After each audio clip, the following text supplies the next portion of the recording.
Hello and welcome to the podcast. This is Ron's Amazing Stories, where we play tales to take you away from today. Now, last week I said that we had a lot of stories, and this week we're going to continue that trend. You can't keep this up.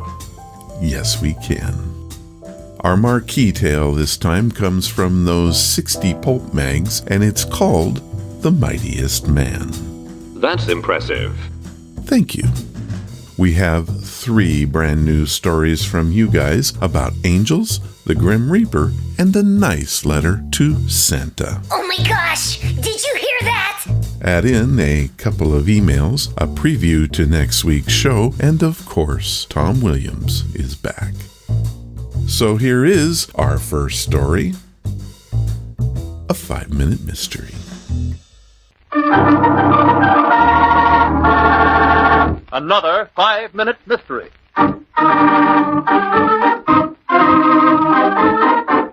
This 5-minute mystery is being brought to you by Black Sheep.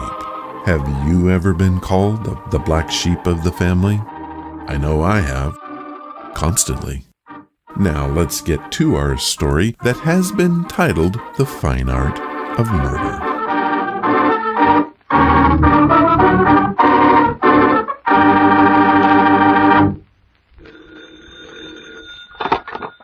Police headquarters, Inspector Craig. What? What did you say? We'll be right over. What's up, Inspector? Plenty. That was Gregory Laurie, the art dealer. He just called to say he killed his brother.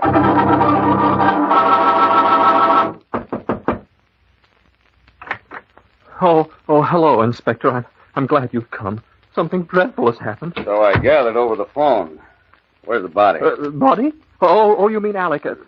In the library on the floor. Which way is the library? That door to the right. All this has unnerved me completely. I can understand. Come on, Pepper. You too, Laurie.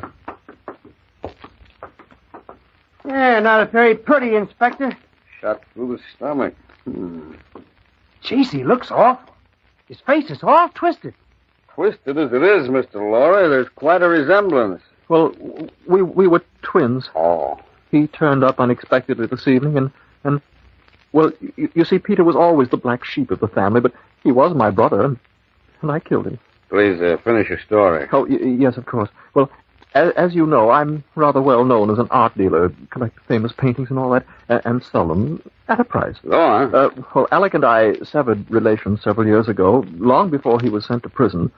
We were very different. I was always aesthetic, loved beautiful things in life. I was happiest surrounded by my paintings or listening to good music. Ain't it the truth, Mr. Laurie? It's the little things that count. Shut up, Pepper. Go on. Well, Alec, on the other hand, was more materialistic. He was only interested in acquiring money. And he turned up here tonight? Yes, he had come for the painting. What painting? That Botticelli there by the window. Oh. It's a rare original. You can see by the signature on it. I came by it through very good fortune. It's worth millions, of course. Alec wanted it. I refused. He drew an automatic. Huh? Hold the gun, stupid. Oh! In the struggle that followed, he was shot. Oh, see. Well, then it was really self-defense. Mr. Laurie, if you're telling the truth, you haven't much to worry about. That's just it, boss. This guy's not telling the truth. What? He's a phony, Inspector. This ain't Gregory Laurie, the art dealer. Begging your pardon, Inspector, but any dope could tell that. What mistake did Laurie make that proved he was not telling the truth? Did you find the loophole in his story? In a moment you'll know, but first...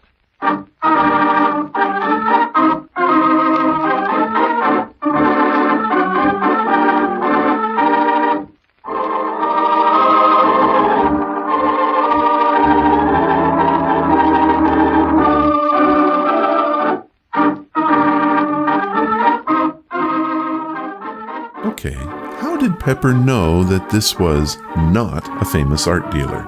Quite frankly, I have no doubt that the guy was lying, but I didn't see anything wrong with the story. On the bright side, we do have motive and opportunity. Very rare for these 5-minute mysteries.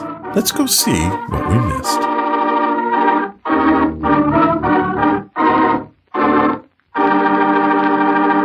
And now, back to our mystery. Are you sure, Pepper? Certainly. The minute he talks about that genuine Botticelli, with the signature and everything, I had the guy pegged for a phony. Botticelli never signed none of his paintings. Any real art dealer knows that. But, Pepper, how did you know that? Me? It was nothing. I took a night course in art appreciation at City College. My wife thinks I ain't got enough culture. Boy, wait till I tell her this. Well,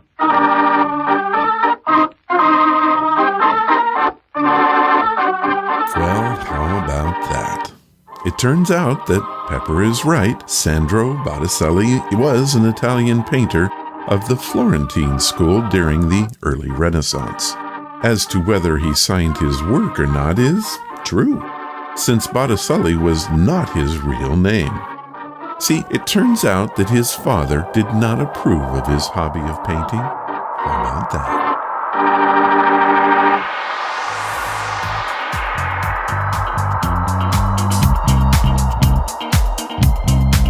What's that you say? I received this email from Thomas Marsh in Alabama. Hello, Ron.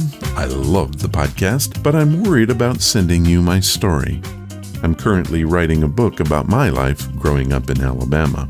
I got the idea from listening to Tom Williams' tales.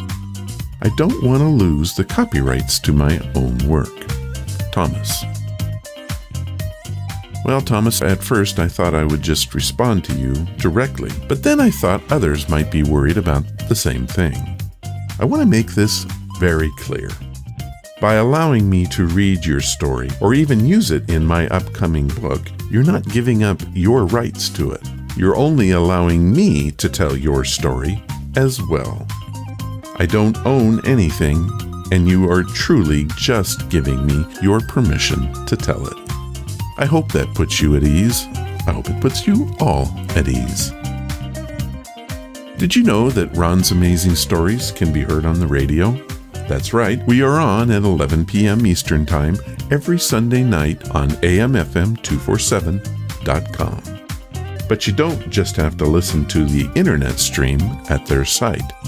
You can also hear us over the airwaves in such cities as Orlando, Las Vegas, and Long Beach, California.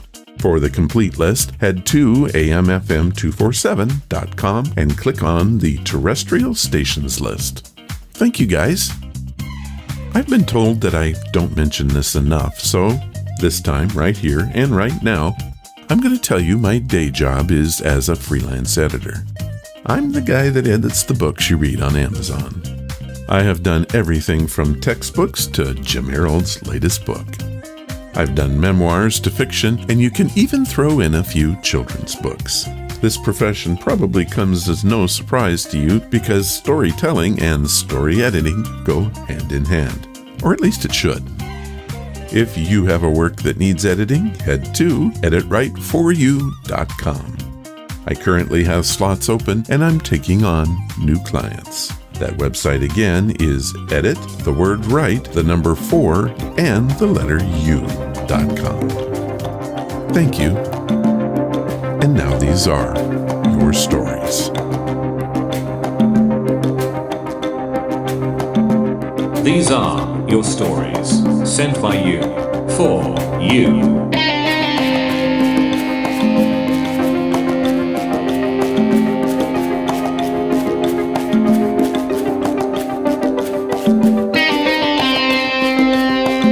Our first story this time comes from, by way of Ohio, Washington, D.C. Last week, we had stories about angels. I received this in response from Melanie, and I thought I would read it right away. Melanie has written this story she calls Angels in D.C. In 1991, I was 15 years old. My cousin and I went on a trip with the organization Youth for Christ to Washington, D.C. Our first night there, my cousin and I decided to take a late-night stroll to get something to eat. Neither of us had been to the city before, but as most teams, we had no worries or fear of walking alone in a strange city at night. We found a McDonald's several blocks away, and as we finished our meal and got ready to head back to the hotel, we suddenly realized we didn't know where we were or how to get back. We were lost. Suddenly, out of nowhere, 2 attractive young men around our age appeared and asked if we needed help. We explained our dilemma, and they told us that they were also in town for the same conference, and they were staying in the same hotel. They said they knew the way back and would lead us there. As we walked, we talked lightly about who we were and where we were from and such. As we approached the front door of the hotel and started to go in, the boys paused and hung back. They said they weren't quite ready to go to their room and that they would see us around another time. My cousin and I were probably in D.C. for 3 or 4 days, and during that entire time, I searched for those boys everywhere we went. We never saw them again. I truly believe that they were guardian angels, and I've always been thankful. Melanie Badger from Ohio. Well, thank you for that one, Melanie. Short but sweet. Like I said, I love stories about angels because they're so perplexing. God always seems to know when we're in trouble and we need help. 2 teenage girls lost in D.C.? Well, to me that sounds pretty scary. Most people who live in the area know the basics of city street system. You know, the numbers, letters, quadrants, and sometimes confusing diagonals and circles. Once you get out of the original part of the city, the system changes a bit, but if you're downtown, you can expect to get lost, turned around, or find yourself in trouble. Thank you again, Melanie, for your story. Our next story comes from Orlando, Florida, took place in Michigan, and is frightening. It was submitted by Lizzie Martinez, and, well, I'm going to hold my comments until later. Here is Lizzie's email. Hi, Ron. My name is Lizzie. My husband has been an avid listener of your show for months and has been raving about it. So I started listening to your podcast, too. I am a little person, the only real little person in my family. Since I was about 3 or 4 years of age, I've had the ability to see and speak to some spirits. I am sensitive to their presence. Because of my experiences growing up, I started investigating the paranormal and later started my own business. When I was a young girl, my family lived in a very small house. I even had a bed in my parents' bedroom. I saw some pretty strange things in that room at night.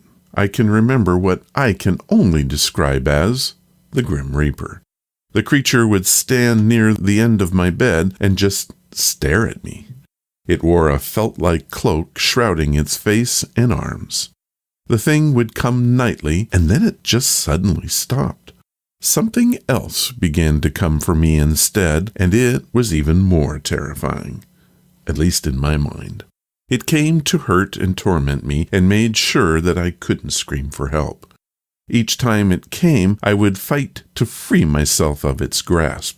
When I would finally break free, I would jump into my parents' bed and lie between them. It would watch me from the foot of the bed and glare between the rails. Do you want to know what this thing was? Looking back at it, I still believe it was the Grim Reaper from before. However, it had transformed itself into a blonde-haired, blue-eyed little boy who had a peg leg. Yes, you heard that right. I said peg leg, just like a pirate. Close your eyes and imagine a small child hearing footsteps approaching from the kitchen. With each small step, there was a loud clop that dragged on the ceramic floor. And then, as your heart races faster, you begin to feel almost out of breath. You hear that small child step down from the kitchen into the room and peek from behind the dresser that blocked the doorway's view. That blonde-haired boy with blue eyes slowly walking around the side of the dresser and then just stand there with a smile on his face.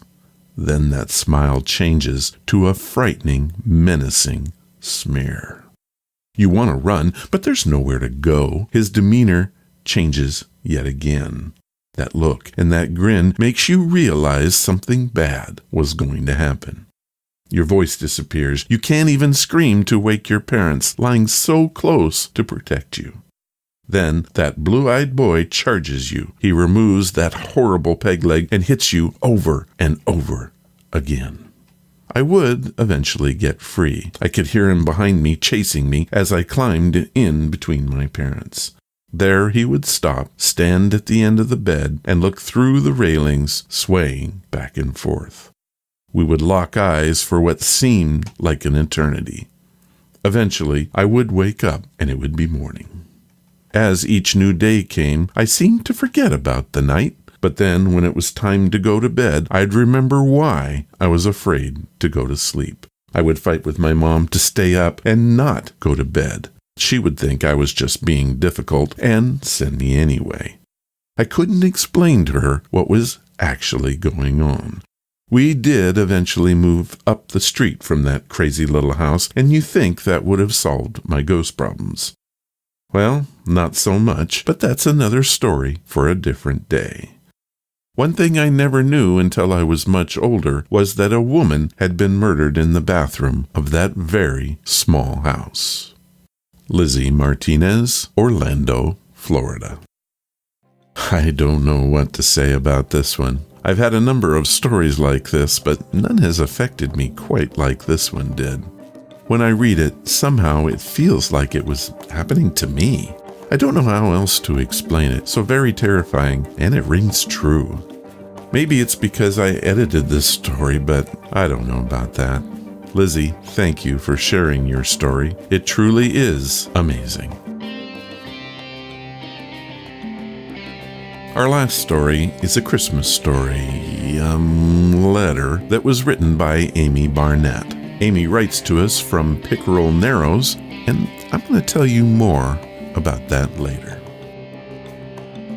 Hello, Ron. I love the podcast and listen every week. In fact, we all sit around our Echo Dot as a family. Yes, just like my grandma did in the 1940s, they would sit around what she called the Philco. Your podcast is so warm to listen to, and we all love it.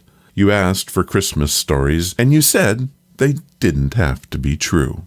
I wrote this story as part of a contest many years ago and took honorable mention for it. I hope that you enjoy it. Amy. A Letter to Santa from Mom by Amy Barnett. Dear Santa, I've been a good mom all year. I've fed, cleaned, and cuddled my 2 children on demand, visited the doctor's office more than my doctor, sold 62 cases of candy bars to raise money to plant a shade tree on the school playground, and figured out how to attach 9 patches onto my daughter's scout sash with staples and glue gun. I was hoping that you could spread my list out over several Christmases, since I had to write this letter with my son's red crayon on the back of a receipt in the laundry room between cycles. And who knows when I'll find any more free time in the next 18 years. Here are my Christmas wishes. I'd like a pair of legs that don't ache each day after chasing kids, in any color except purple, which I already have. And arms that don't flap in the breeze but are strong enough to carry a screaming toddler out of the candy aisle in the grocery store. I'd also like a waist, since I lost mine somewhere around the 7th month of my last pregnancy. If you're hauling big-ticket items this year, I'd like a car with fingerprint-resistant windows and a radio that only plays adult music. I want a television that doesn't broadcast any programs containing talking animals, and a refrigerator with a secret compartment behind the crisper where I can talk in private on the phone. On the practical side, I could use a talking daughter doll that says, "Yes, Mommy," to boost my parental confidence, along with 1 potty-trained toddler, 2 kids who don't fight, and 3 pairs of jeans that zip all the way up without the use of power tools.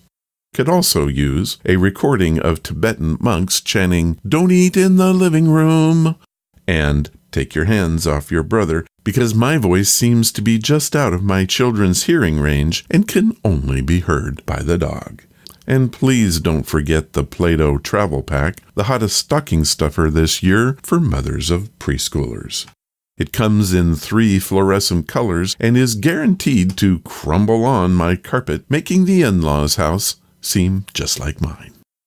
If it's too late to find any of these products, I'd settle for enough time to brush my teeth and comb my hair in the same morning. Or the luxury of eating food warmer than room temperature without it being served in a styrofoam container. If you don't mind, I could use a few Christmas miracles to brighten the holiday season. Would it be too much trouble to declare ketchup a vegetable? It would clear my conscience immensely. It would be helpful if you could coerce my children to help around the house without demanding payment as if they were bosses of an organized crime family. Or if my toddler didn't look so cute sneaking downstairs to eat contraband ice cream in his pajamas at midnight. Well, Santa, the buzzer on the dryer is ringing, and my son saw feet under the laundry room door. I think he wants his crayon back. Have a safe trip, and remember to leave your wet boots out by the chimney. Come on in and dry off by the fire so you don't catch cold. Help yourself to the cookies on the table, but don't eat too many or leave crumbs on the carpet. Yours always, Mom. P.S. One more thing. You can cancel all my requests if you can keep my children young enough to believe in Santa. Amy Barnett, Pickerel Narrows, Manitoba. I love that letter, and I think you should have won your contest. I had to look up your city and came away with surprisingly little information. At first, I thought you were in Montana, but it turns out that Pickerel Narrows is a community in the Canadian province of Manitoba. It is situated on the north part of Lake Manitoba. A post office was opened in 1896, and it was terminated in 1958. That's all I found. Thank you for your story, letter, Amy. It is one of a kind.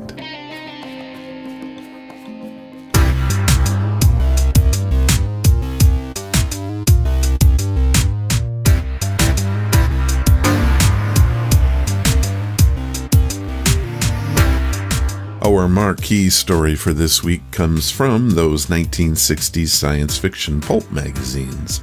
It was suggested by Austin Sandoval from Austin, Texas. He wrote, "Hey Ron, you've been asking for stories for the podcast. Well, I don't have any. So let me suggest one of my favorites. I don't know its origin, but I found it on Project Gutenberg. I think you said that they are the masters of all things public domain. I would love to hear the story The Mightiest Man by Patrick Fahey. Thank you for the show, and I never miss an episode. Austin from Austin." Well, Austin, I set about finding your story, and it's not only a great story, but it is in fact a great public domain story. I was able to find a recording of it on LibriVox.org, and I present it here now for your enjoyment. Here is The Mightiest Man, written by Patrick Fahey, and is read for us by David Castle. The Mightiest Man by Patrick Fahey. They caught up with him in Belgrade. The aliens had gone by then. Only a few shining metal huts in the Siberian tundra giving mute evidence that they had been anything other than a nightmare. It had seemed exactly like that, a nightmare in which all of Earth stood helpless, unable to resist or flee, while the obscene shapes slithered and flopped over all her green fields and fair cities. Awakening had not brought the reassurance that it had all been a bad dream, that if it had happened in reality, the people of Earth would have been capable of dealing with the terrible menace. It had been real, and they had been no more capable of resisting the giant intelligences than a child of killing the ogre in his favourite fairy story. It was an ironic parallel, because that was what finally saved Earth for its own people, a fairy story. The old fable of the lion and the mouse. When the lion had exhausted his atomic armour and proud science against the invincible and immortal invaders of Earth, for they could not be killed by any means. The mouse attacked and vanquished them. The mouse, the lowest form of life, the fungoids, the air of Earth swarming with millions of their spores, attacked the monstrous bodies, grew and entwined within the grey convolutions that were their brain centres, and as the tiny thread roots probed and tightened, the aliens screamed soundlessly. The intelligences toppled and fell, and at last that few among them who retained sanity gathered their lunatic brethren and fled as they had come. If he had known the effect the fungoids would have on them, he would have told them that too. He had told them everything else. When he had been snatched from a busy city street, a random specimen of humanity to be probed and investigated. They had chosen well. For the payment they offered him, he was willing to barter the whole human race. As far as it lay in his power, he did just that. He was not an educated man, though he was intelligent. It was child's play to them to strip his mind bare, but they had to know the intangibles too, the determined will of humanity to survive, the probabilities of the pattern of human behaviour in a situation which humanity had never before faced. He told them all he could, gladly and willingly. He would have descended to any treachery for the vast glittering reward they tempted him with. It wasn't easy for the Yugoslavs to guard him, and anyway, their hearts weren't in the task. His treachery, the ultimate treason, the betrayal of the whole human race, was commonly known. Inevitably, the mob got him, and killed 3 policemen in the process. When they had sated their anger, a little, and the traitor had lost most of his clothes and the thumb of his right hand, they dragged him to the junction where the Danube meets the Sava, and held him under the grey waters with long poles, as if he was some poisonous reptile. He lay supinely on the bed of the river and smiled evilly, while 100,000 people writhed in neural agony. 24 hours later, the neural plague had spread to Zagreb and into Albania as far as Tirana. When it crossed to Leghorn in Italy, the Balkans held 20 million lunatics, and the Danube was an artificial lake 100 miles wide. They had used a clean bomb, so they were able to bring a loudspeaker van to its edge and boom at him to come out. He allowed them to do that for some inscrutable reason, perhaps to demonstrate that his powers were selective. Then it seemed he got tired of the farce, and cruel fingers twined themselves into the nerve centres of the President of Italy and the Prime Minister of the Government of United Europe. He made them dance a horribly twisted pas de deux on the banks of the Danube for his perverted amusement. Then he released them, and released the millions of gibbering, twitching idiots that inhabited southern Europe, and he came out of the riverbed in which he had lain for 48 hours. He walked alone through the deserted streets of Belgrade until he came to the United Nations building. There he told a very brave lieutenant that he was willing to stand trial any place in the world they wished. For 3 days nobody came to arrest him.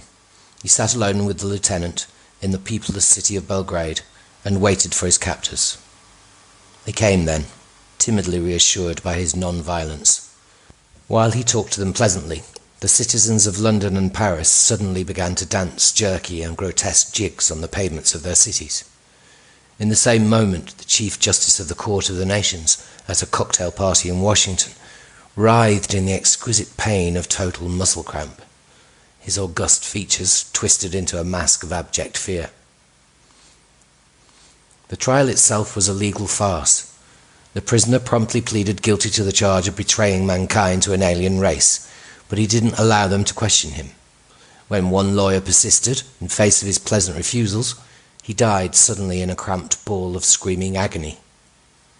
The grey-faced Chief Justice inquired whether he wished to be sentenced, and he answered yes, but not to death. They couldn't kill him, he explained. That was part of the reward the aliens had given him. The other part was that he could kill or immobilize anybody in the world, or everybody, from any distance. He sat back and smiled at the stricken courtroom. Then he lost his composure and his mouth twitched. He laughed uproariously, slapped his knees in ecstasy. It was plain that he was fond of a joke. An anonymous lawyer stood up and waited patiently for his merriment to subside. If this was true, he asked, why had not the aliens used this power? Why had they not simply killed off the inhabitants and taken over the vacant planet? The traitor gazed kindly at him. and a court stenographer who had cautiously picked up a pencil returned agonizingly to her fetal position and, that way, died. The traitor looked at his fingers and shrugged. The thumb that had been snapped off in the mob's frenzy was more than half grown again. They needed slaves, he said simply, and at the end, while some of them were still sane, the traitor raised his eyebrows, giving him his full courteous attention. The lawyer sat down abruptly, his question unfinished. The creature, who had betrayed his own race, smiled at him and permitted him to live. He even completed his question for him and answered it. Why did they not kill then? They had something else on their minds. Fungoids. He laughed uproariously at his macabre joke. And in their minds too. The lawyer's blue eyes gazed at him steadily, and he stopped laughing. In the bated hush of the courtroom, he said softly, What a pity I'm not an alien too. You could have the fungoids destroy me.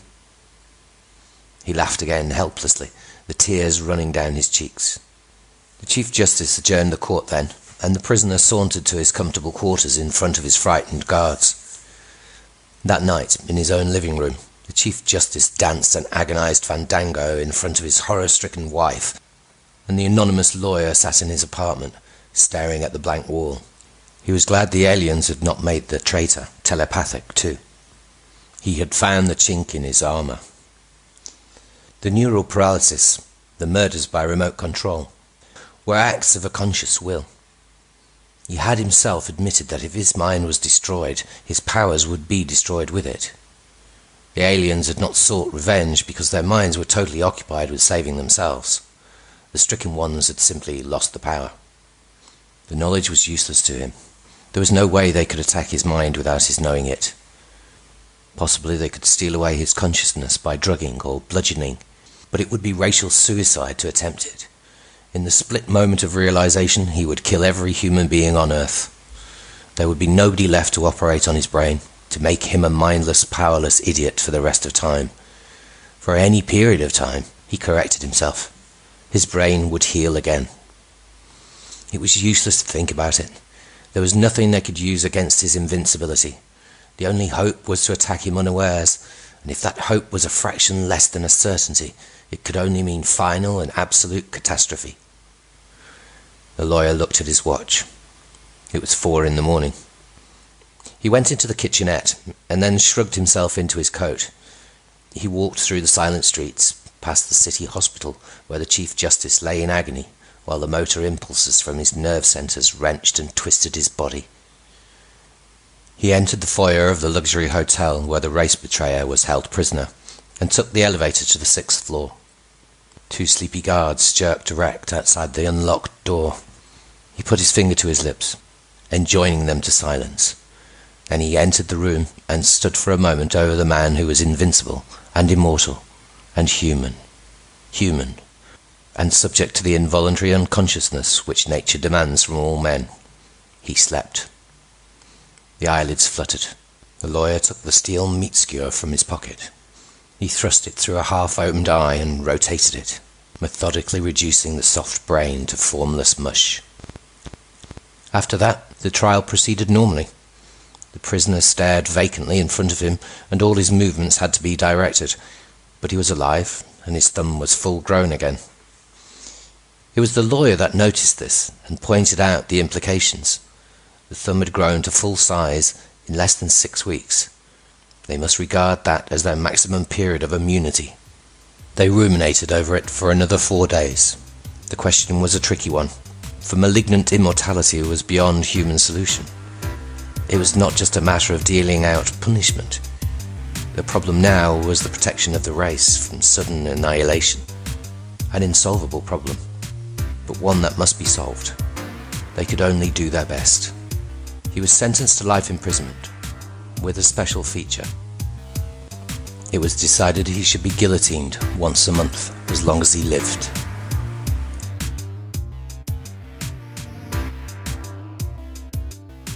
That was a good story, and as it turns out, quite well received.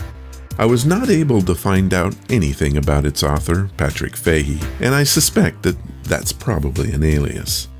I do know that it was first published in Astounding magazine in the November 1961 edition. The story received excellent reviews and was even nominated for the Nebula Award for Best Short Story 1962. How about that? My thanks to Austin Sandoval for recommending the tale and to David Castle for the amazing job he did reading it. And now this. As read by. Amazing stories read by amazing people. This time on As Read By, we continue growing up with Tom Williams. Tom lives in Berlin, Germany, was raised in Alabama, and has sent in these tales from his youth. This time, Tom tells us a Christmas story that isn't or is about trees. Oh, heck, I don't know. Let's let Tom figure it out. Take it away, Tom, with... Growing Up, and this time confused about a title. Why? Well, I could call this a short Christmas story, or let me finish explaining and you'll know the truth. But that would be rather long, so I'll let you choose the title this time. Living out in the country with not enough money to purchase a Christmas tree, this one particular year, my dad decided to go out back of the property and cut one of the many trees that covered the countryside for miles. Being that this was the South, there were only pine trees to choose from. With tools in hand, Dad and I set out on foot, first down into the sand gully, which was our playground as kids. Now, the sand gully was at least 15 feet deep and ran a few hundred yards away from the house, and to us kids, it looked like something out of a John Wayne movie in the Old West. Now, arriving among a stance of pine trees, my dad picked one out, which stood about 6 feet tall and looked rather nice, well proportioned. Once we got the tree home and in the stand, we gave the young thing a good drink of water and began to decorate. A mighty fine-looking tree, my dad said, with a certain amount of pride, and this time without shifting the cigar to the other side of his mouth. I need to explain the cigar thing. Whenever my dad started another sentence or comment, he would always move that remaining piece of cigar to the other side of his mouth. Now, I never asked him why. It was like a period at the end of a sentence or a new paragraph. Well, let's get back to that fine Christmas tree. On the third day after setting up the tree, we awoke with a startling discovery. The only thing left of the tree was a stick with branches, decorations, of course, and all the needles lie below in a pile. No one ever told us that the idea wouldn't work. Of course, we never asked. Being of quick wit, my dad said, "There more where that came from, son." And we set out to sacrifice another innocent piece of nature. As you can guess, this happened again over the course of my whole school holidays. In all, we decorated, I would say, at least 4 trees. Now, the crux of this story is this. On the first day of school, after the holiday, we all met up in the classroom. "Hey, Tom, how was your Christmas? Did you have a tree?"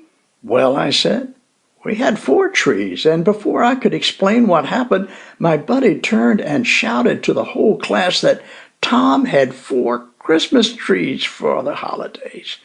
There was so much excitement in that room, and before I could clear the matter up, the teacher walked in and called us to order. Oh, now you're asking why didn't I explain later on? No way. I was admired for the rest of the week. Now, who would ruin that for themselves? And it was the truth. Sort of. Sincerely, Tom Williams. Have a great holiday with as many trees as you can get. Christmas trees have always been a sore spot for my family. Bringing something in each year just to die at the hands of an ancient holiday just didn't sit well with Mom, so we started having living Christmas trees. And so we would lug in enough soil and a tree that could survive the harsh season. Then my dad would replant these trees in the ground. Sometimes we'd even reuse them for a year or two. Now, I know what you're thinking. What a green thing to do. The problem is the way back, and my family knows what I mean by that, began to look like an unkept tree farm. Eventually, we went back to dead trees, and all was well with the world. Thank you, Tom, for the tree hunting story. That's something I never got to do, and you would think that being from the Northwest, that would be common practice. Truth is, it's criminal. Until next time, I'll be waiting to grow up more with Tom Williams.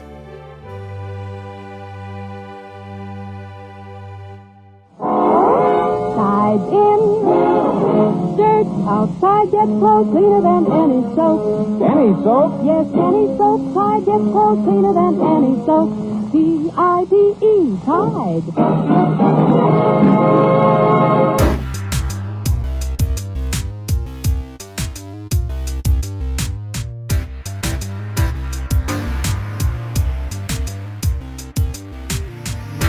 On the podcast next week, we will have author Gary Rowan. Gary is an agent, author, syndicated book reviewer, and has been doing it for 30 years. His reviews have appeared in hundreds of daily and weekly newspapers. He has written a book of science fiction stories called Journey. In preparation of his visit next week, Gary has graciously allowed me to pick one of my favorite tales from the book and read it for you today. The story is called Blank, and I'll tell you more about it later. For now, here is Blank, written by Gary Rowan.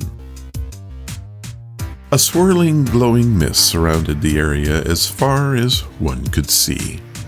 This harmless, cloud-like substance dispersed occasionally to reveal two massive gates radiating in the light. Behind the locked entrance stood two old men wearing white robe and sandals. There were golden wings extending from their backs. Their function to guard the gates had been given to them a long time before. So long, in fact, that they had even forgotten exactly when. It was their task to assign duties to those individuals allowed to pass through the gates. Until now, the job had posed no problems. Oh, perhaps it got a little boring at times, but none of the entrants had ever made an objection. Not one in all their years, until today. This individual was different. He had come like all the others, walked up to them, given his name, and asked the usual questions of where he was and who they were. The two guards checked their clipboards for his name and found it on the list and crossed it off. Then they had parted the gates for him to enter inside and waited patiently while they leafed through the assignment book to find his allocated work. "Ah, here it is," said the sentinel. "You have been delegated to write a novel." "No, I don't want to," the new entrant answered. "What? Why not?" "That's my business," he snapped. "But Dr. Vamosa, according to our records, you were a writer before you came here," the first argued. "Our function is to allocate suitable chores here, and yours is to write a novel." "I won't do it. I can't do it. Find me something else."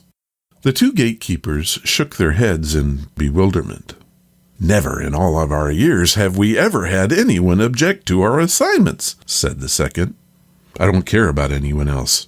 I'm a writer. Yes, I've written over 500 books and more than 1,000 articles," he said modestly. "But I thought once I was here, I would not have to write anymore. Actually, I never thought I would end up here anyway." They smiled at the annoyed man. "You thought wrong," the first answered. "But I'm not able to write," he protested. "Why?" asked the second gatekeeper. "Well, I have no typewriter," he answered triumphantly. The first man extended his hand, and just out of his reach there materialized a grand-looking old typewriter. There, this is yours now. You can write to your heart's content. That antique? I can't use that. It will surely fall apart. The first gatekeeper pondered that for a moment and smiled and then asked, How do you like this one? And he magically produced a new electric typewriter. Well, that's fine, but where's the paper? I can't do anything without it, he stalled. In unison, they confidently answered, We can provide paper. Under his breath, he muttered, I was afraid of that. They glanced at him reprovingly. Then the second old man raised his arm and a stack of frighteningly blank white paper appeared. You guys are very good, he commented begrudgingly, but you sure are unfeeling to the needs of a writer. They looked at each other, puzzled. What could they have forgotten? With a smug look on his face, the newcomer waited for them to figure it out. Cannot be a place to set the machine, can it? The first guard asked. Give you two a few minutes and you're very good, he complimented. That's a part of it. Well, what have we not provided? The first asked in bewilderment. I'm not Hemingway. We don't understand. What's your point? The second watchman asked. I can't stand at a desk like he did to write this great novel that you want from me. Incidentally, why didn't you get Ernest to write it for you? What makes you think he's here? The first guard retorted. Magically, a desk and a chair materialized under the typewriter. Now is the great writer ready to write? The second wingman asked somewhat sarcastically. No, I'm afraid not. What now? The first man asked impatiently. The second one added, We've given you a typewriter, paper, desk, and a chair. What else do you need? Correction tape. I'm getting very tired of your excuses, the first one asked irritably. May I remind you just where you are? Any more trouble, and we'll be forced to send you to the other place, and I think you know where that is. He glowered menacingly. Now it's up to you. He turned and drifted away. I'm getting pretty sick of this charade, too, the second snapped. Like he said, it's up to you. We'll be waiting for your answer. Dr. Ramosa protested. You just don't understand. For the last year, I've been suffering from an acute case of writer's block, the very worst malady to befall an author. I've been totally unable to produce anything on paper. It's as if my mind went completely blank. I finally reached such desperation that I decided to end it all and solve the problem forever. And now you tell me I have to write here. That would be fine, you see, if writing was like a regular job in which there's no creative process, only busy work that is repetitive. It's never that easy with a writer. And now you're threatening to send me to the other place. Well, I feel like I'm already there. Ramosa awoke with a start in a cold sweat. He sighed in relief as he realized he was still alive. He swung his leg over the side of the bed, and he stuck his feet into furry Fred Flintstone slippers. Opening his closet, he grabbed the robe with the Star Trek emblem on the pocket and put it on over his Star Wars pajamas. Then he shambled through the doorway, down a short hallway, to his study. There, his computer sat silently, awaiting his thoughts. Eagerly, he sat down at his desk, turned on the terminal, and began typing the beginning of a new story. A swirling, glowing mist shrouded. Suddenly, his eye was caught by the sight of a golden feather which had materialized and was wafting slowly down from the ceiling near him. Speechless, the good doctor watched as it floated to the floor. That was Blank, written by Gary Rowan from his novel, Journey. After each story, Gary gives us a little behind-the-scenes look at why and how it was written. Here is what Gary had to say about Blank. Certain readers will know who my main character is. For those who don't, I changed the name from Asimov to the writer who has a problem any writer doesn't want. When I wrote this, the good Dr. Asimov was still with us, turning out books. My idea was to play with the reader. The ending is also because I'm a great fan of the TV show, The Twilight Zone. Well, Gary, I want to say thank you for allowing me to read your story today, and I look forward to chatting with you next week in person.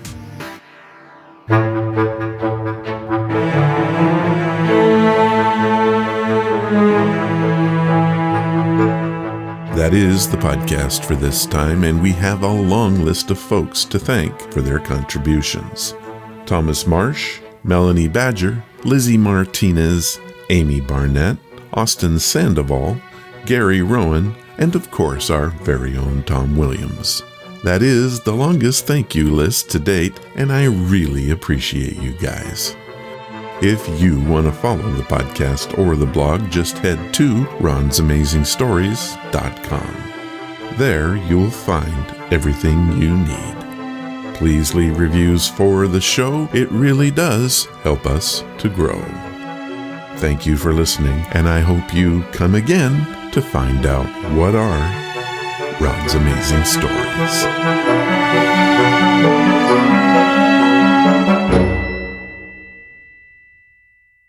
All of the vintage audio used in the podcast is believed to be in the public domain. Ron's Amazing Stories does not own the rights to any of the old-time radio used here. If you hold the rights to any of the shows played, please contact us immediately at ronsamazingstories.com.